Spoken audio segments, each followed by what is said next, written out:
February. The Presentation of Jesus in the Temple by Jacopo Robusti Tintoretto, 1518 to 1594.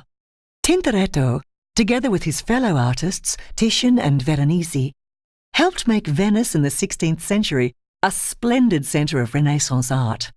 His mastery of large-scale biblical narratives meant that patrons turned to him in order to furnish the interiors of churches, palaces, and other public buildings. The presentation of Christ in the temple was commissioned by a lay society, or confraternity, to decorate the group's chapel in the church, now known as the Gesuiti. The story depicts the event narrated in Luke's Gospel 2:22-39. We learn how, in accordance with Jewish law, Mary and Joseph bring Jesus to the temple to be consecrated to the Lord.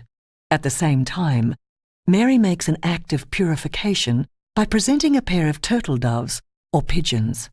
Tintoretto imagines the temple as an ornate and richly decorated structure in the classical style. In contrast to traditional interpretations of this story, the artist depicts the scene crowded with the figures of parents and servants of the temple going about their business. We recognize Mary carrying Jesus in the center of the scene. The brilliant scarlet of her cloak makes her figure stand out among the more muted costumes of the other visitors.